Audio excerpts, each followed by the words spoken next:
Before we begin, I want to remind current and potential investors that we will be making various remarks about future expectations, plans, and prospects that are considered forward-looking statements. There are risks that actual results may differ from these statements. We refer you to the Safe Harbor statement at the end of this presentation, or to the forward-looking and risk factors sections of our public filings, which can be found on our website under Investor Filings, EDGAR, and SEDAR+. The statements are made as of today, November 21st, 2025. and reflect our expectations as of today. Thank you for joining us for Zomedica's Investor Webinar Series. We're excited to have you with us as we take a closer look at our company, our innovative product platforms, and the passionate people driving our success. This series is designed to give you a deeper understanding of how we're delivering value to veterinarians and to our shareholders. Now, let's hear from Larry Heaton, Zomedica's Chief Executive Officer. Good afternoon. I'm Larry Heaton, Chief Executive Officer of Zomedica. Thank you for joining today's Friday at 4 webinar. Whether you're a pet parent, a shareholder, a veterinary professional, or simply someone who cares deeply about animal health, as we do, we appreciate you being here with us. Zomedica has come a long way since our founding in 2015.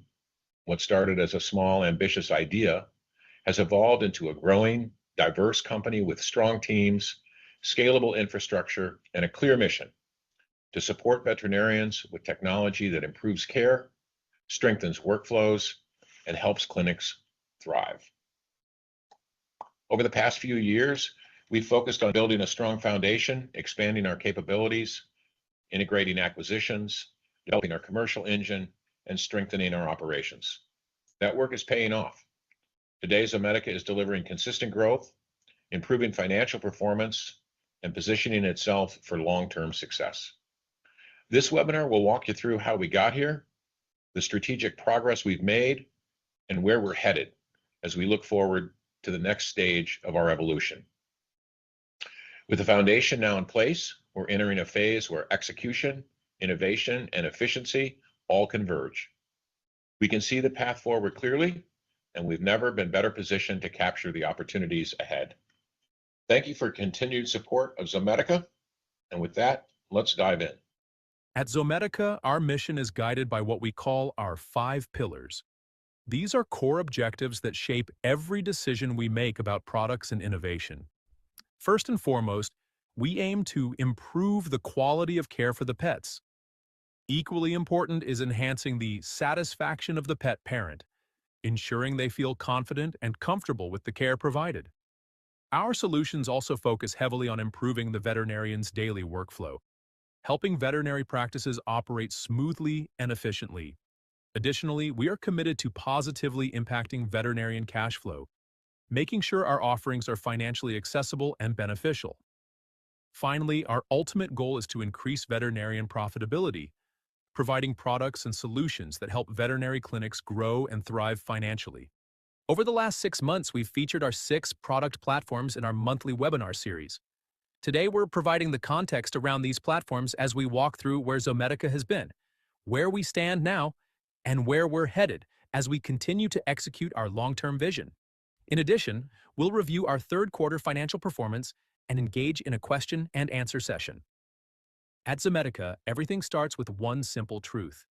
We love animals and the veterinarians who care for them. Veterinarians today face enormous pressure, consolidation, pricing challenges, shrinking profit centers, and persistent staffing shortages. They're doing more with less every single day.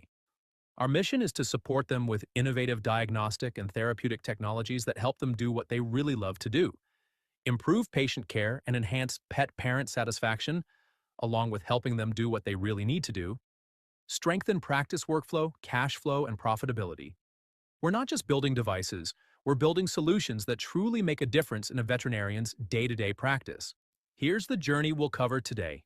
We'll look back at our foundational years, the pivotal moments that shaped our trajectory, the building phase that brought us to where we are now, and the roadmap that leads us to cash flow, break even, and beyond. This timeline tells a story of deliberate strategy, disciplined investment, and a company that we believe is well-positioned for meaningful growth.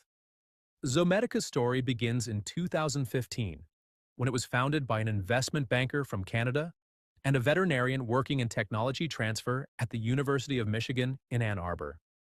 In those early years between 2015 and 2020, the team explored emerging diagnostic and therapeutic opportunities and initiated collaborations for TrueForma and a couple of other technologies. The founding chief executive officer departed the company in 2020, and an interim chief executive officer joined the company in late 2020. Then, in late 2020, came the unexpected meme stock phenomenon. An extraordinary period where our market cap rose dramatically. No one knows whether it was due to a cameo video featuring the Tiger Lady from TV talking about the TrueForma system that was pending launch, or from people intending to buy shares of Zoom. Regardless, the price closed at a peak of $2.70 before it began to fall, reflecting a market cap of approximately $2.7 billion. Despite the fact that we had a very small staff coming out of COVID, no products on the market, and no revenue at that time. During this time, the company redeemed warrants presented to it that had been issued during earlier financings from investors and sold 100 million shares to an investment banking firm. All of these shares ended up being sold into the market and increased the total outstanding shares of Zomedica to nearly $1 billion, and Zomedica's bank balance to over $271 million. In October of 2021, our current CEO assumed leadership of Zomedica. What followed were the true building years from 2021 to 2025. We made strategic acquisitions, expanded our capabilities, and transformed ourselves into a company with real products, real customers, and real revenue. And now we look ahead. Our future is defined by milestones, reaching $55 million for break-even, pushing toward profitability, and scaling to $100 million in revenue and beyond. That's the destination we're steering toward. This segment highlights the transformation we've undergone over the last 5 years. We've evolved from a company with no products on the market to developing a diversified animal health medical technology portfolio with therapeutics, diagnostics, manufacturing capabilities, and an expanding commercial presence. It's been a deliberate and disciplined shift, one that now positions us to scale quickly and efficiently as new products are launched. Our acquisition growth strategy has unfolded in 3 phases. Phase 1 focused on acquiring proven commercial products with existing revenue streams, the PulseVet shockwave system and the Assisi pulsed electromagnetic field system, to add to the very early products comprising the TrueForma diagnostic platform. In addition to the product lines, we also acquired significant assets in the form of facilities, equipment, and people needed to build the company and infrastructure to support them. Phase 2 centered on acquiring pre-commercial products with strong upside, the TrueView microscope and Vet Guardian monitor, and completing their development to prepare them for launch. While companies or products at this stage don't come with revenue streams, because of that, they are less expensive to acquire, providing more of an upside potential in terms of the expected return on our investments. Phase 3 advanced us into acquiring synergistic technologies like Vetigel hemostatic gel, expanding our footprint across both therapeutic and diagnostic markets. The strategy has been intentional. Build a commercial engine, leverage our infrastructure, acquire and develop products with meaningful revenue potential, optimize expenses, and drive toward break-even and profitability. That plan is now firmly in motion. During this time, in addition to adding products through acquisition and internal development, we brought in people from the acquired companies and recruited new ones to round out our team and human capital infrastructure. As you can see, we grew from relatively few people in 2020 to a peak employee count of 152 in 2024. Today we have 144 employee positions at Zomedica, with 46 or 44% focused on marketing and selling our products, 48 or 33% producing and distributing those products, 12 or 8% developing new products, and 20 or 14% working in administration, finance, and public company reporting. While we will continue to optimize our human capital, we feel that this is the appropriate employee base to continue to grow the company. Through acquisitions of Pulse Veterinary Technologies and later Corvo Biotechnologies, we acquired 2 manufacturing and distribution facilities and manufacturing lines. we expanded the Georgia facility and began bringing in manufacturing for Zomedica's new electromechanical products. With the acquisition of the Minnesota facility, we gained the ability to manufacture and distribute biotech products. Today, we efficiently manufacture all our products except Vetigel in these two facilities, producing gross margins in the 67 to 72% range, which simply would not be possible if we were to use a middleman for our manufacturing. We intentionally built capacity to serve much higher volume than we currently enjoy. We can produce annually up to 5 times our electromechanical products in Georgia and up to 4 million cartridges in Minnesota with no additional capital investments required. So, we believe we are well positioned to grow our business and increase operating leverage, which we expect will allow us to further improve manufacturing margins. To enhance our customer experience and ultimately tie into our customers' electronic patient information management systems, or PIMS, our innovation technologies team developed our MyZomedica portal, which provides significant benefits to our customers today and is positioned to tie into the PIMS systems in the new year. To position ourselves to sell to customers around the world in the manner in which they choose to buy, we developed a strong commercial marketing and sales organization. As we offer highly innovative and proprietary products new to our customer base, we faced the challenge of developing a Zomedica brand and then educating the market as to the benefits of our new products. To this end, we built a 7-person marketing team, consisting of a senior vice president to lead, 4 product managers, and managers of social media and marketing services. This team leads our efforts to present at veterinary trade shows and horse and pet owner events around the country, building the brand and educating veterinarians about our products. Our sales team today consists of a senior vice president to lead, vice presidents of corporate accounts and equine sales, 5 geographically deployed area directors, each with a capital equipment specialist, 3 inside sales representatives, and 30 direct sales representatives. We built a team of 7 customer and technical support representatives to support our customers. To further support the clinical needs of our teams and customer base, we also employ 4 professional services veterinarians, 2 equine and 2 small animal focused, to provide support to our marketing and business development teams, work with our sales representatives in the field, and, most importantly, to interact with our veterinarian customers on clinical matters. Rounding out our commercial engine are our distribution partners, here and abroad. In the U.S., we work with the major animal health distributors, including Covetrus, Patterson, MWI, and Midwest. In international markets, we sell through our subsidiary in Japan and 10 in-country animal health distributors in the EU, the UK, Canada, Australia, Turkey, and the Middle East, and in Central and South America. To build the company we have today that features the people and products, manufacturing capabilities, innovative technologies, and a robust commercial engine, we have had to invest. The most significant investments have been our acquisitions, which total approximately $122 million. But our acquisitions do not account for the totality of our investments in your company. From 2021 through 2024, the company made capital expenditures that most notably enabled our ability to bring manufacturing in-house, providing benefit to our gross margins. These investments also created scale, which will allow for meaningful growth without having to expand our existing capacity. Having built capacity to support future growth, you will note that capital expenditures are now reducing in 2025 relative to 2024. Similarly, as the product offerings and customer base grew, so did the company's operating expenses. Significant components of the growth in operating expenses from 2021 through 2024 included the establishment and staffing of our manufacturing and distribution facilities in Georgia and Minnesota, the build-out of our sales and marketing team to drive revenue growth, and research and development costs to support the development of products to meet unmet customer demand. With many key milestones surpassed, we are now striving to reduce our cost structure in order to reach cash flow break-even and profitability. You will note that operating expenses are down in 2025 from 2024, and we expect to continue to see reductions into 2026. It is fair to ask, though, have these investments provided the expected results? As you can see, the company has grown revenue from $0 in 2020 to over $27 million in 2024.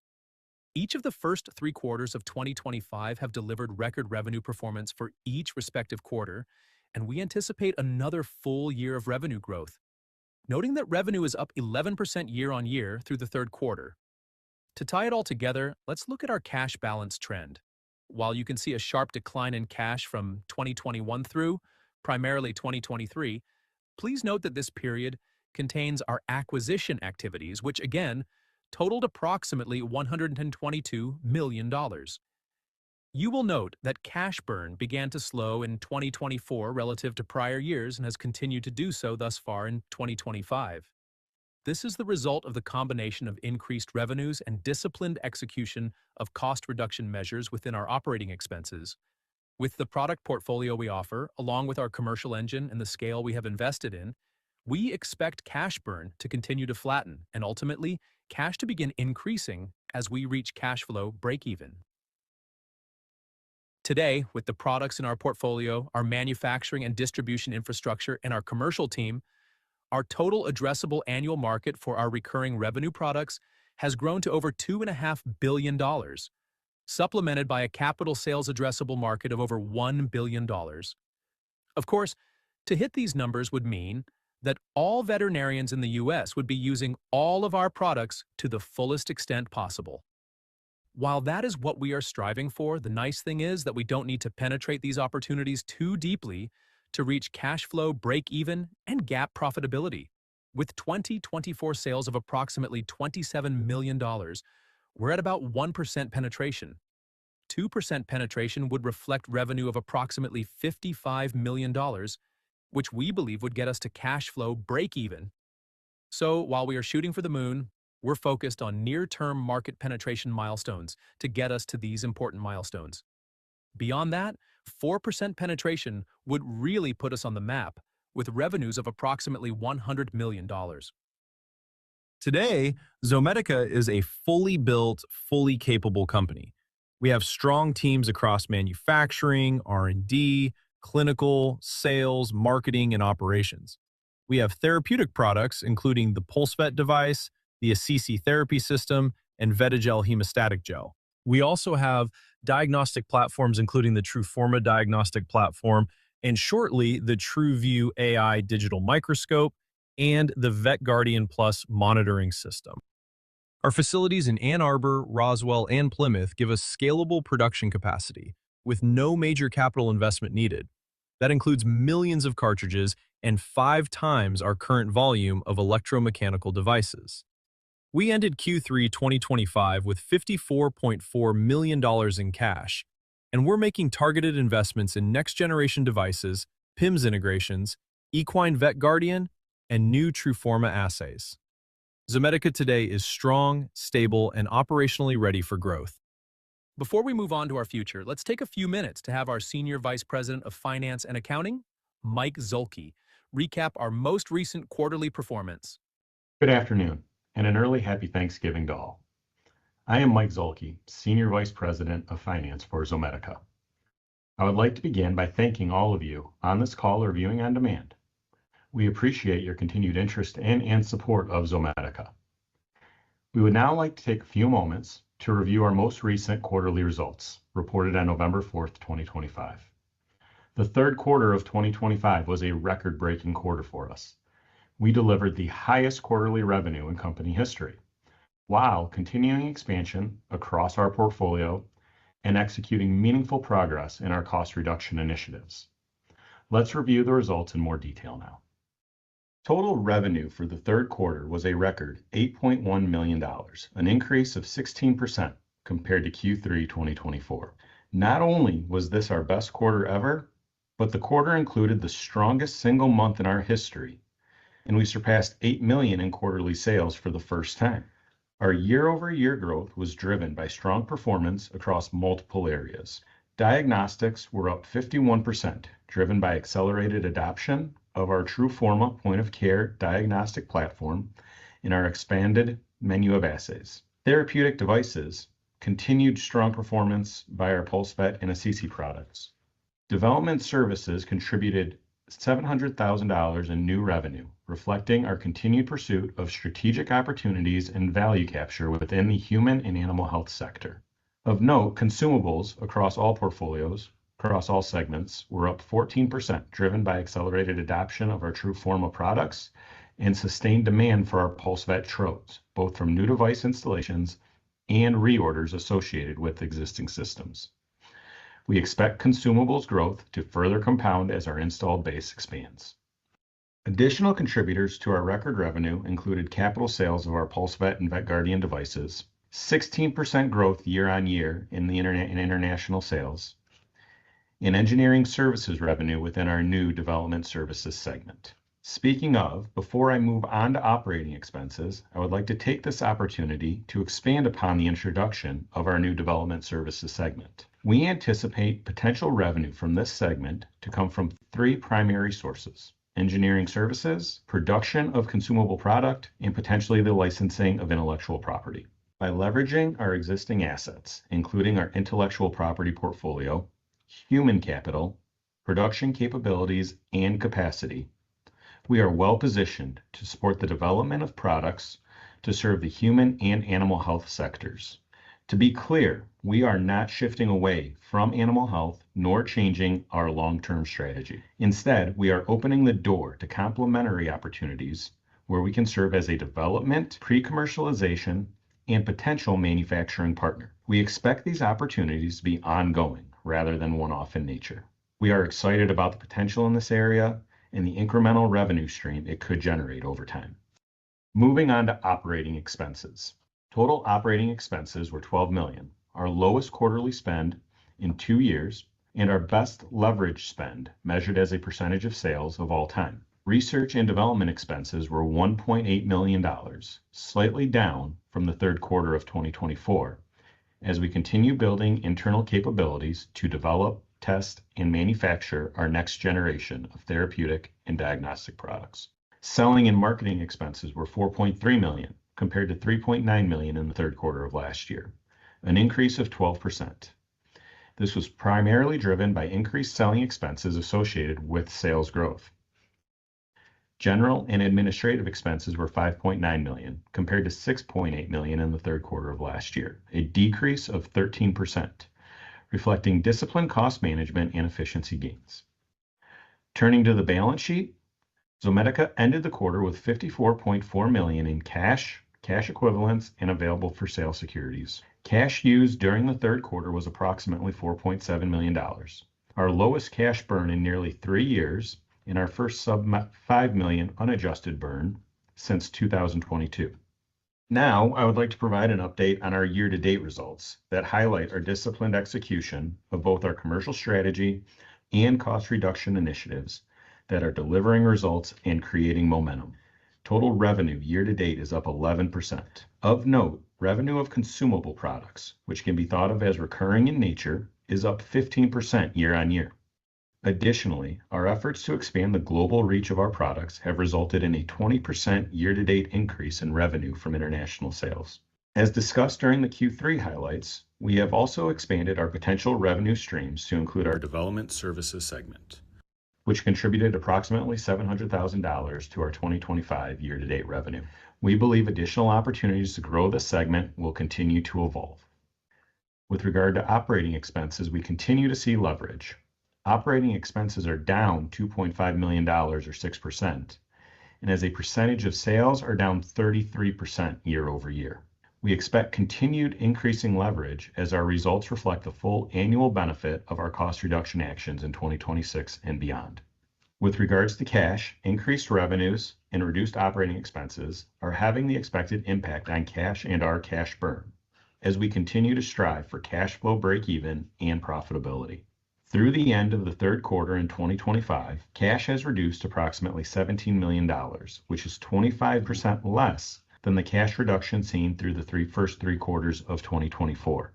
We have reduced our cash burn in each quarter of 2025 as compared to 2024. We anticipate continued cash usage reductions in 2026 as we see the full benefit of our cost reduction initiatives and continued commercial growth. And I'd like to remind everyone again, as we always do, that we remain essentially debt-free. As our results for the quarter and year-to-date illustrate, we believe we are well positioned to fund and support our strategies, accelerating the global adoption of our expanding portfolio and advancing toward cash flow break-even and profitability. With that, I'd like to hand the call back to Larry. Thanks, Mike. Looking forward, Zomedica is entering its next phase of growth. We have next generation products very close to launch, TruView AI, VetGuardian Plus, and an expanded suite of new TRUFORMA assays across equine and feline medicine. We're also actively seeking synergistic acquisitions in both therapeutics and diagnostics that complement and expand our current portfolio.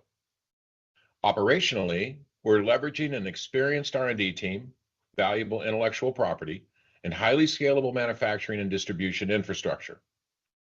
We believe that we're well-positioned, well-built, and ready for the next stage of growth. As we strive for break-even and profitability, we're focused on 4 major initiatives. First, leveraging our commercial infrastructure to increase sales of our existing products at a reduced cost, reflecting higher per team member productivity. Our addition of capital equipment specialists early in 2025 has proven to be a force multiplier in capital sales, increasing our per sales representative product sales.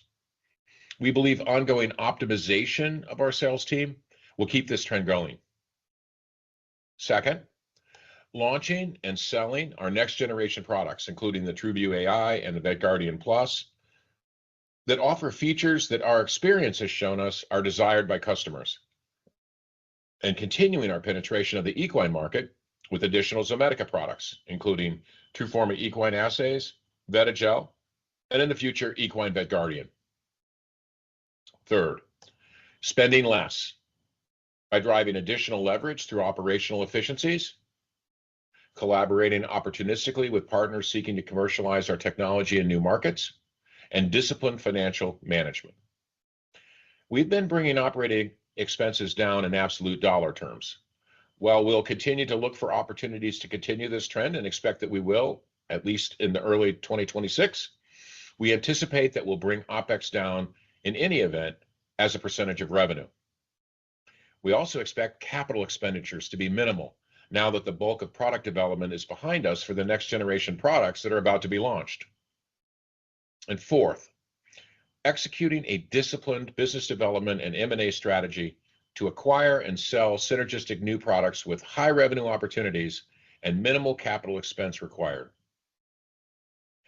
With our commercial engine, we believe we are an attractive channel to market for animal health and human health companies seeking access to the veterinary market. While the margins we generate from these products will likely not equal our own internally manufactured products, if they fit nicely into our salespeople's bags, we believe that they'll increase productivity per sales rep. So overall, from a financial standpoint, the path to break even and profitability is clear.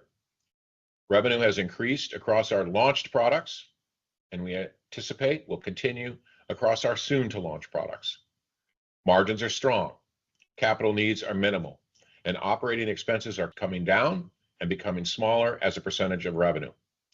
As a result, we believe we are well-positioned, well-built, and ready for the next stage of growth and represent an attractive investment opportunity. With that, let's turn to Q&A.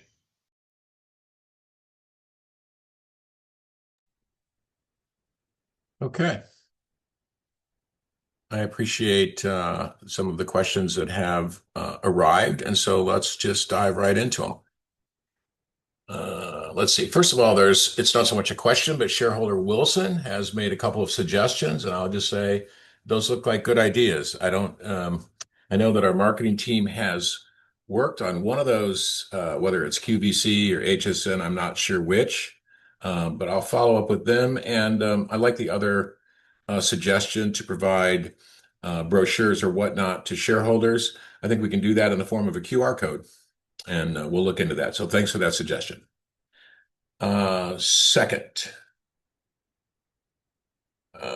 can you expand on which IP might be licensed in the human segment? So we have a significant intellectual property across all of our product lines.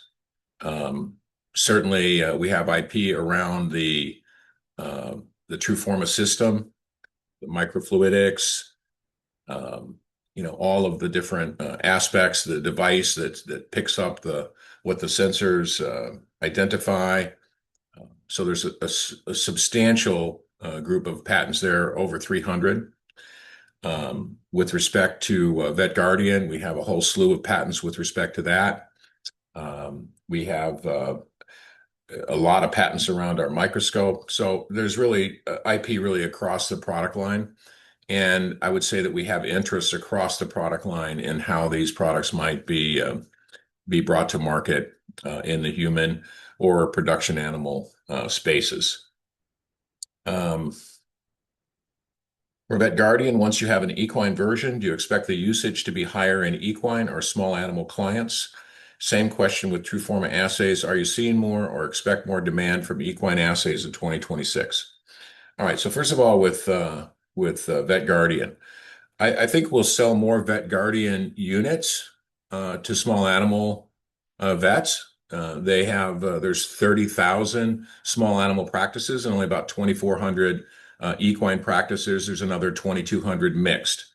So I think, from our perspective, every vet practice, but certainly every small animal vet practice today, they ought to have a VetGuardian. And really around 3 to 5 is probably the sweet spot. We've sold to one clinic 8 previously. So they can be put to really good use. So I think we'll sell more just because of the fact that there's 15 times more clinics. With respect to usage, I think that the usage of the monitoring, they'll probably do more longer monitoring sessions with horses, right? You can imagine a really high value horse that's having some kind of a issue, or maybe is about to foal or what have you, be continuously monitored. And that's kind of the approach that we're going to take, is that this would allow you to just constantly monitor the horse. You only need one system, but you'd have it running the whole time. In small animal practices, we expect the systems to be used continuously, but on different patients. They might do every patient as they come out of surgery. They would do every patient in ICU. They would do every patient overnight, but it would be different patients from day to day and even intraday. With respect to TRUFORMA, we are seeing significant demand for our equine assays. Of course, again, more TRUFORMA machines should be able to be deployed to small animal clinics because there's 30,000 versus 2,400. What we're finding is that there's a very significant uptake in the equine market for our assays. There's a significant need in particular for the eACTH assay and also the insulin assay. And so we've seen very significant growth in that area. Part of it is because there's a significant need for it. Part of it is that the alternative doesn't exist in the clinic. And in the case of eACTH, there's really only one lab, external lab that they send them out to. And it takes them a while to get the results back. Meanwhile, they need the results ASAP. So that's why I think we've seen a very significant growth in that equine part of the business. And that's why you see us launching a number of equine assays. There was another question in here. Can you provide timeline on some launches and which TRUFORMA assays will be released this year? So let me tie that into the last part of that question into the answer here. And that is at the AAAP meeting, which is the American Association of Equine Practitioners. They have one large trade show a year. It's in December this year.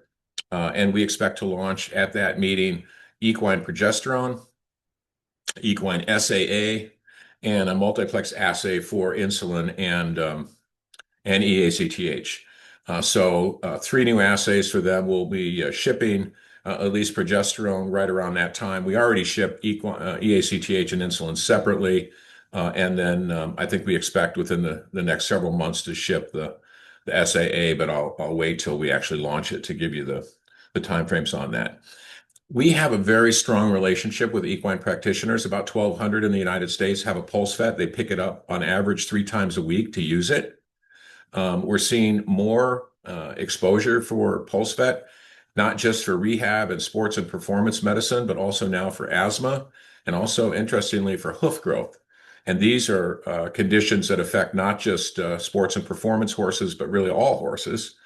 And so given the relationship we have with these equine vets and the constant sort of communication that we have with them as we refurbish their hand pieces we call trodes. We just have good exposure and we have a good relationship. They know who we are, and when we bring them to Forma, they've been very, very receptive to it. So I think we probably get higher usage per unit in equine, I think. It depends on the particular assay in human, or not human, but in small animal. We have a couple that are really high volume as well. But other than that, remember, these are for when the patient is sick, as opposed to being something that you would use on every well patient visit. For VetGuardian, once you have an equine version, do you expect the usage to be higher in equine or I already answered that, sorry. Can you provide timeline updates on VetGuardian Plus and TruView AI? Yeah, so with respect to those, we expect to launch both of those products within the next few weeks. That represents a delay from what we had had planned for. The government shutdown affected us just a bit, as the agency that was needed to issue a certificate related to the VetGuardian device meeting emission standards was out on break or whatever, furlough or what have you. And so while we got tested and met the standards, they weren't there to issue the report, and we couldn't launch it without that certificate. So with that in hand now, it'll be just a matter of really a short period of time. Might be within 2 weeks. With the TruView, we've just continued to seek perfection in the AI component. The hardware is working great, and we've just been tweaking a couple of things. When you put all the pieces together, sometimes you see a little thing that's maybe not perfect. We've chosen to wait until, at least from our perspective, it's perfect to launch it. And so, like I said, those two products within the next couple of weeks. And as I earlier mentioned, we've got those TRUFORMA assays that will be launched at AAEP. What is our going forward marketing strategy? It's continuing to build the Zomedica brand through robust marketing at trade shows, in the literature, through educational offerings like Zomedica University, which we offer every week, and through our direct sales organization. We think we've been pretty effective to this point, have a lot of activity, and we expect to continue that. Is the sales population growing, and is there a new direction based on the new product introduction? We just detailed the sales organization. As we said, we believe it to be appropriate. As a sales organization, though, I will tell you that we always look to optimize the team, optimize in quotes, making any changes that performance suggests, and any changes that would allow us to be more cost effective and sell more with less. So we'll continue to do those things. Let's see. Earlier this year, read this question. Earlier this year, there was a very aggressive social media advertising presence. I don't see that anymore. Well, actually, unless you're a vet, this is a good thing. The way we run our social media campaign, which continues very robustly and is being run at the same budget. When we run social media ads, they're constantly shifting, because they're seeking the specific target audience that we target, right? We run the ads, we see what kind of response we get. If it's not as good as other ads or other times or other venues, then we shift, because we're seeking vets. We also appeal to horse owners and pet parents, but less so, because ROI, return on investment on good responses to those ads, means that these folks are interested in what we're doing, but they're not the customer, they're not the decision maker. Yes, they could go to a vet, and as we heard from a suggestion earlier, they can take a brochure in with them, and we'll see if we can to facilitate that. But responses to those ads, it's less effective, it's less cost effective, provides less of a return than if we're able to reach a vet directly who can decide to buy. So if we're spending the same amount in a more focused way, I would say just look a little bit more, because our social media ads are out there. We actually are picking up the pace a bit on welcoming new customers to the Zomedica family on LinkedIn. That's a recent initiative that we have. Do you still think that break even is possible at the 50 million run rate? Well, it's not 50, right? We've used 55 million for break even as the midpoint of the 50 to 60 million dollar range that we established previously. We continue to expect to get cash flow break even in that range, with GAAP profitability to follow as we generate additional gross profit to also cover our non-cash components of OpEx. So I think that's a pretty good estimate of what our expectation is. How do you see your introduction of ISO compliance affecting your reach into the human diagnostic area? Good question. First, ISO 13485 certification indicates that Zomedica has a very high quality system that reflects well on us, whether we're making products for Fido or Freddy, right? It's just good. We're a quality organization. With respect to the specific question, ISO 13485 compliance, it provides Zomedica the opportunity to design, develop, manufacture, and support products intended for use in humans, either on our own or on behalf of a partner. With ISO 13485 certification in hand, we can avail ourselves of opportunities to do anything from one-off projects to full-blown product design and development to manufacturing of products leveraging our technologies to be sold into whichever market. It includes our VetGuardian wireless monitoring technology. We actually did our first project of this kind last December. It didn't present any sort of material contribution to the company, so we just did it. It was included with our, generally with our revenue. That entity has recently come back for additional work, and it could develop into more extensive collaboration or not. This group also includes the TruView microscopy platform, which we own outright, PulseVet shockwave system, and of course our TRUFORMA platform, which, as you probably know, had previously been approved by the FDA for emergency use during COVID. As we reported, and Mike just discussed, we recently engaged in a project for a human health company for this technology. While not material to our business during the recent quarter, we established a new business segment and reported it separately for two reasons. One, to avoid artificially increasing the reported TRUFORMA run rate to you. We didn't want to include that in the TRUFORMA rate and then have you think that, oh, my goodness, many more vets must all of a sudden start using it. That wouldn't be appropriate. And second, really, to have a place to report the monetization of the human aspect of our various technologies in the event that they do become material in the future. We've talked many times over the last several years about our intention to monetize in the human market as we developed a track record in the vet market. As we've seen interest in collaborations for several of our technologies from companies involved in producing products for both human health as well as production animals, it seemed like now would be a good time to establish that segment and also make sure that we're giving accurate information to our shareholders. Let's see. What impact does the issuance of stock options have on dilution for Zomedica shareholders? Well, all of our Zomedica authorized stock options, including those that have not been issued to anyone, they're already registered. So the total of all of our options, whether issued or sitting there ready to be issued, is already included in our total shares outstanding. And so therefore, issuing those already registered shares to individuals would have no dilutive effect on our shareholders. Let's see here.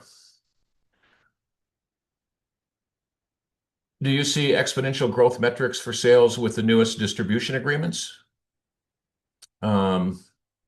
Yeah, I mean, exponential, of course, is a relative term. I think we have opportunity for significant growth. We now have, in the UK, for example, we previously had our EU distributor based in the Netherlands selling the equine PulseVet in the UK. We had no distribution for any of our small animal products, and now we do. Similar situation in Canada where we were selling direct for PulseVet into equine. Now we have in-country distribution there. Actually, Kevin is at an international show right now. I spoke to him yesterday. We got lots of interest incoming from distributors around the world that want to cover our product line. And so I think we have significant growth opportunities.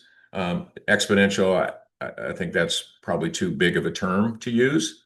It depends on how big that is. So just say significant. Can you disclose any of the major customers that you're working with or planning on working with?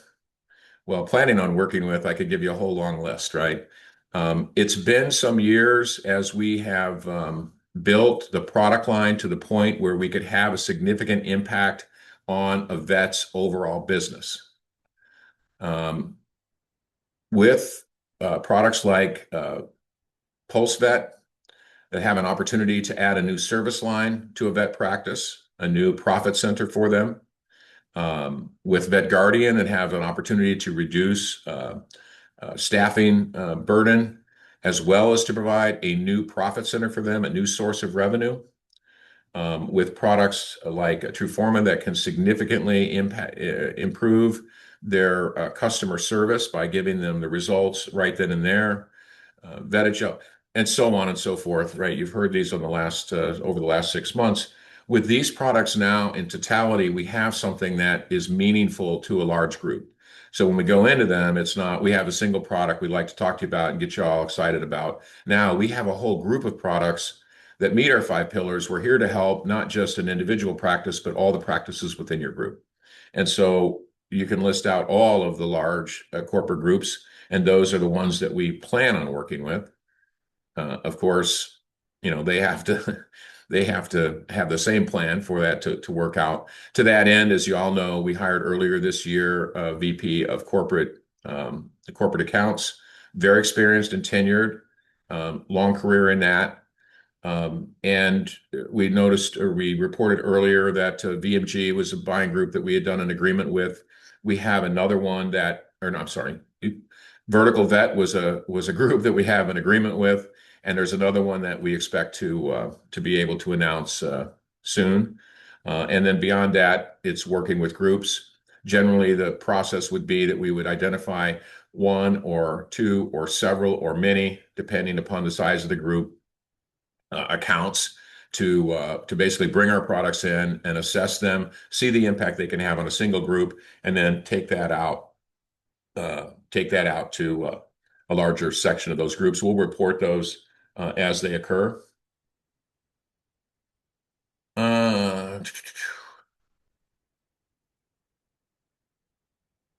The recent patent for multiplex crowding BAW, how does this differentiate Truforma versus competition? Do others have this technology, and can it be used on the human side? You know, that's a great question. I'm going to save that one and get you an answer at our next webinar. I will tell you that the BAW sensor provides a expanded dynamic range. It's one that is not replicated by other companies with this technology. It allows us to do things that they can't do. If they could, they would. But in terms of exactly how does it compare with Abbott, Roche, and Bio-Rad, I'm going to defer that to the next session because I don't know the answer. Let's see here. How would you grade the commercial vet market penetration so far, and do you expect penetration to continue on that front? Well, we certainly expect to continue to penetrate. I would say that we're about 1% so far, right? Last year, well, a little bit better this year. So last year, about 27 million, about a $2.7 billion total addressable market, 1% penetration. We're shooting for in the near term to get to 2% pretty quickly so that we can get to cash flow break even. But really, 100 million is what we're, that's what we have staffed for, and that's what we have built for, and that's what we're headed to. That's a 4% penetration. So I think honestly, having been involved in a number of different startups and also some very large corporations and have launched products from both large companies and startups, I will tell you that the hardest numbers to get, the most difficult penetration is the initial penetration. It just is, especially when you're coming out with products for which there is no other competitor in the market. You take VetGuardian, it's not like, there's 2 or 3 competitors out there, and we have a much better touchless monitoring system. We have the first one and the only one. And so it takes a little time for us to educate the market about that. similarly with all of our other products. And so I'd say that we've done, I guess what I would say is we've done the job we've done. It's easier from here, and we expect to accelerate that growth. Status of VetGuardian and TruView, I covered that. IP that could be licensed, I've covered that. Let me go to the top here. For the new business segment, do you expect that revenue to be up and down, constant, or grow each quarter throughout 2006? And I would say that it's difficult to call. We have interest, as I mentioned, from companies involved in human health, production animal health, and it's for multiple of our products. What we'll see is some one-off projects. For example, we did one December of last year. They've recently come back and had us do some additional work. And if that all pans out and their aspirations are fulfilled, it could become meaningful for us. We're working with, as you saw, we reported revenue last quarter from a company involved in human health. We'll see how that works out. So I think it's difficult for us to say, as it's we're not the ones necessarily who are dictating the pace at which someone else might like to work with us. Having said all of that, with enough interest from enough different companies, we do think we'll continue to increase that.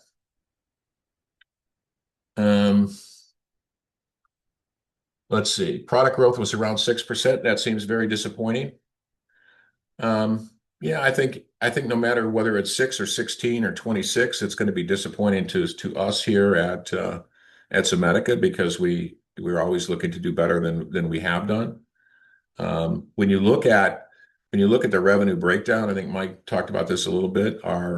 We have certain aspects where the growth was much higher. For example, in international, we had 20% growth. In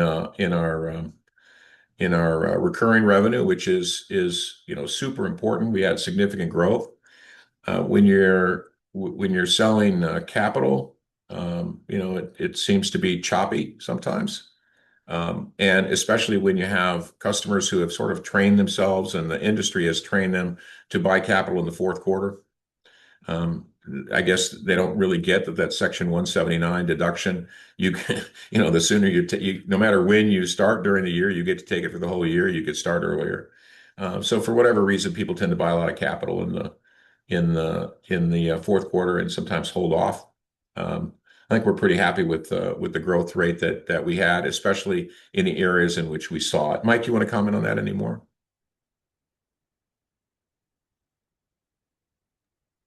No, Larry. As you mentioned, there are a lot of highlights within the revenue growth that we reported. Very pleased with a lot of it. Acknowledge the challenges and the opportunities that lay in front of us, and we're working hard to address those.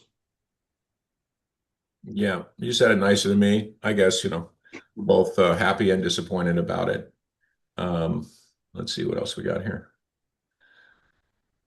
We talked about IP, we talked about status. We gave ourselves I don't know, maybe a B on grading the commercial penetration.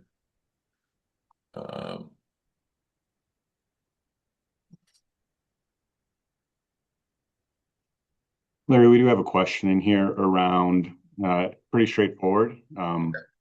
Question around, is regaining major stock market listing a future goal of ours?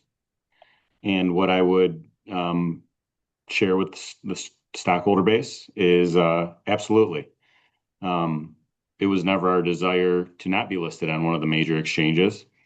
I would remind everyone that for the listing requirements of either the New York Stock Exchange or NASDAQ, there are a handful of listing requirements, and we meet all of them short of the required share price, which for initial listing is $4, with some exceptions for different tiers, but use $4 as a barometer.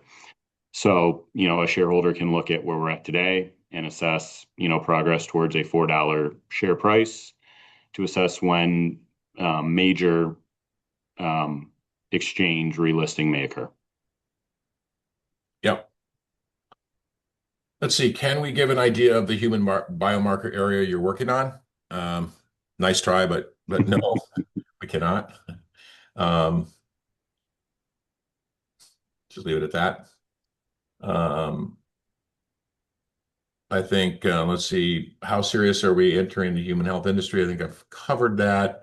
It's not that we ourselves are entering the human health market. And let me just say this, a lot of us here, especially the senior staff, have experience in the human health market. I myself spent many, many years in that market, and this is my first venture into animal health. Having said that, well, the expenses associated with the regulatory pathway and navigating that regulatory pathway and doing the things that are required to satisfy the regulatory pathway, and then to deploy the commercial organization to sell into the human market, all those require substantial capital.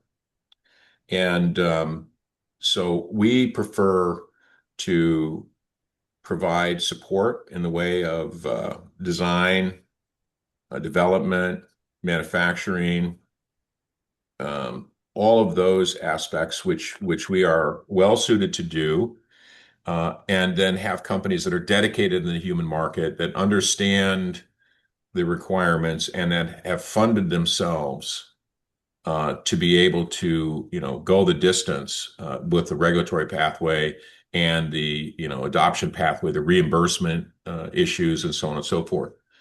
So while we could enter the human health market, as Mike indicated earlier, we are focused on animal health, right?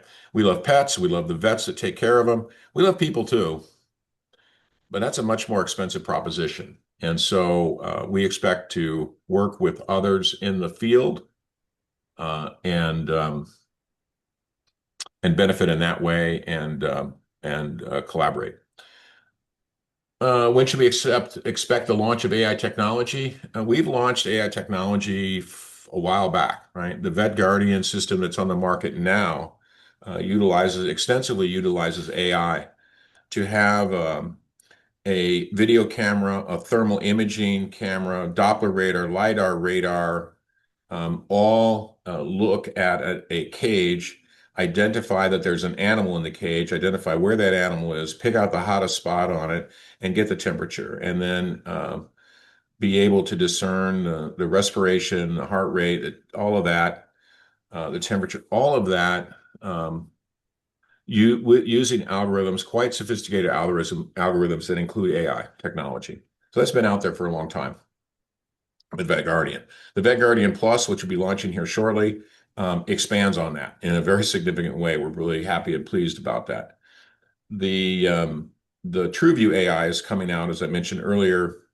I see from your note that maybe you weren't here for that, but the TruView AI is coming out shortly, and we're simply at this point tweaking some of the reporting that's done when the AI algorithm determines what it's seeing on the slide.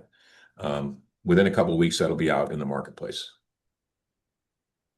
Is the window for insider buying still open? And if so, do you plan on purchasing more shares for your grandchildren? So my grandchildren are all coming to visit for Thanksgiving, and they'll be disappointed to hear that I am not allowed to buy shares at this point. The window for insider buying is open for some of our employees, and for others, it's closed for reasons that have to do with certain information that we have that would be determined material and non-public. But they're little, right? My oldest grandchild is 6, and my youngest is only about 6 months. So I'm not going to tell them I'm not buying them more shares now. They'll be happy. Their parents might not be, but that's okay. How fast do you anticipate the new product lines to gain traction? TruView AI, I think we've seeded the market enough. We've had enough customers out there giving us images to train the AI that we've got good references for that. And with respect to VetGuardian Plus, VetGuardian's been out there. The couple of things that are different with VetGuardian Plus, I think, are significant improvements in the technology.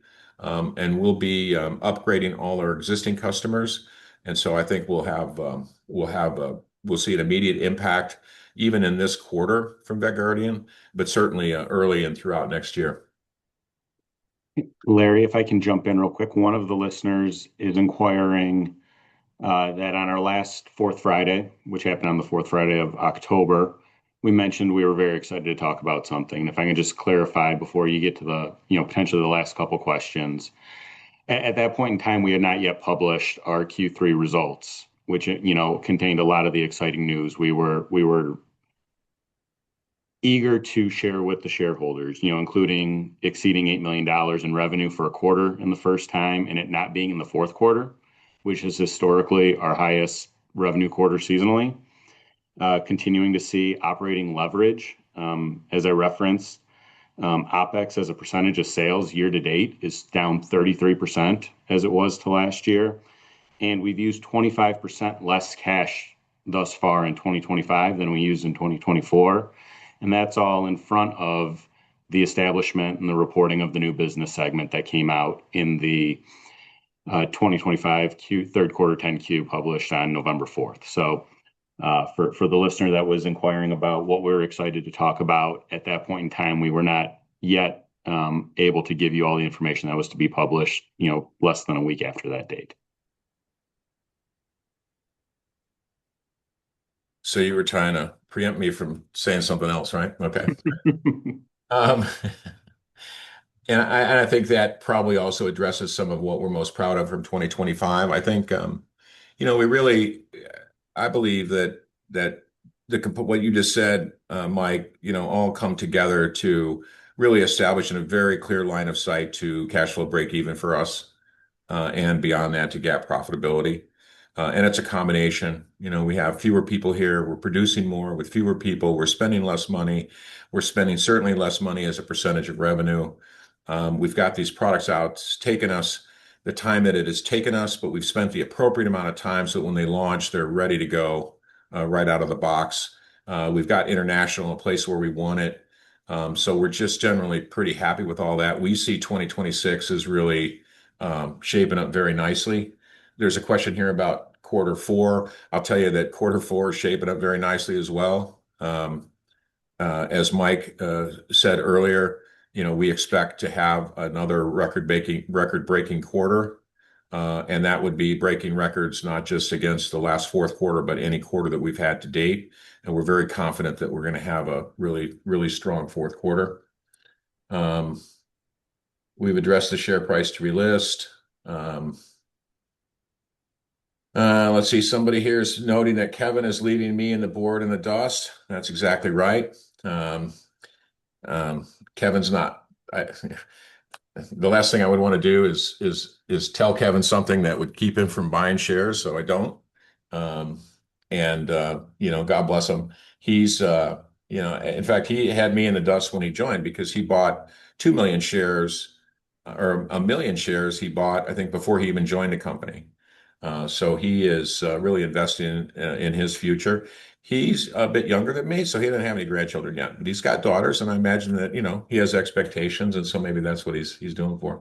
We have a lot of folks. I mean, you see the reports of our chief operating officer, myself, and our chief sales officer, our legal counsel. You see those reports because we're, quote, named executive officers, unquote. But you don't know that our head of business development has bought shares, that many of our other employees here have bought shares as well. And that's fine. That's private matters on their part. We don't encourage them to do it. We certainly don't dissuade them, but they see the same thing that we all see.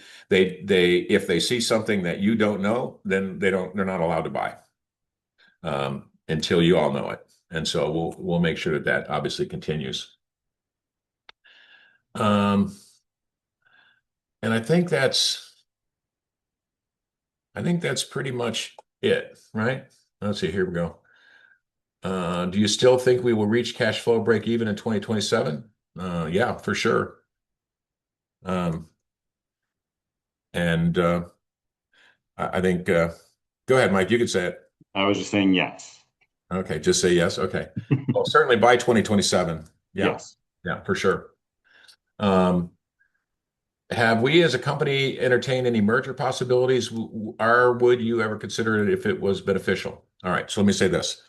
If we had, so first of all, no, we have not considered, we're not considering, we don't have anybody that's come to us and said merge with us or get bought by, let us buy you or you buy any of that.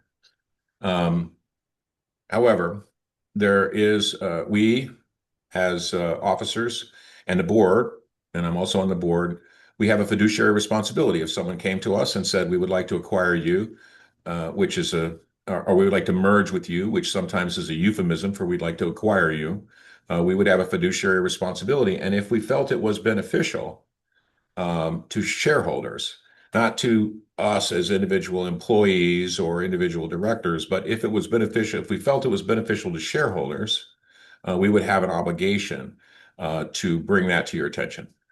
Having said that, it would then be up to the shareholders as to whether they thought it was beneficial or not, because they would have a chance to vote as shareholders on whether or not to do whatever it was that was being proposed to be done. So the first pass would be we would have a fiduciary responsibility to inform you, and then if we felt it was the right thing to do, then we would recommend it, and at that point, it would be your call. And so, just for the record, we're not in the middle of anything like that now. Would you consider a partial stock buyback once profitability is reached? I think the first thing that we need to do is get the cash flow break even, beyond that GAAP profitability. And then we would have to take a look at what our capital situation was at that time, and what we could do with the capital if we weren't using it to buy back shares, right? And if the buyback was determined to be the better option for all of our shareholders, not just the some who would decide to, hey, let me then, go ahead and sell real quick and then turn around and do whatever. If we felt it was beneficial at that point, then we would certainly consider it. It's always been something that we've thought about and considered, but I think we had a CFO that had a phrase that it's, a stock buyback represents a permanent loss of capital for a short-term gain in share price, which generally only lasts for around 6 months, if that's the only thing that's catalyzing the share price. It'd be, let me just leave it at that. We would definitely consider it, but not until we're cash flow break even for sure, which would be by 2027. And I think that's pretty much it, right? Mike, do you see anything in there that we missed? No, I do not. Okay. Well, with that, let me thank you very much for your attendance and your support of Zomedica. We expect to come back at our next, let me say this. We're not going to do a fourth Friday at 4 in December. And we're not going to try and do a third Friday at 4 in December either. It's holiday season, and I think now would be a good time to take a 1-month break. We will be, of course, doing one in January. And then, of course, we've got earnings that we'll be presenting. We may even in January do early announcement of fourth quarter performance. I'll leave that for Mike to get comfortable with. And with that, again, let me thank you for your support of Zomedica. We appreciate it. We're going to strive to continue to see the stock appreciate in value the old-fashioned way, right? Which is to continually drive increases of revenue, bringing operating expenses down, give you a clear line of sight to cash flow break even and profitability, and see the value of your company grow over time. So again, happy Thanksgiving to all of you, and feel free to reach out anytime with questions. If nothing else, we'll put them on the list for the following fourth Friday webinar, as we have done with some of you on today's call. Thanks very much and have a great weekend.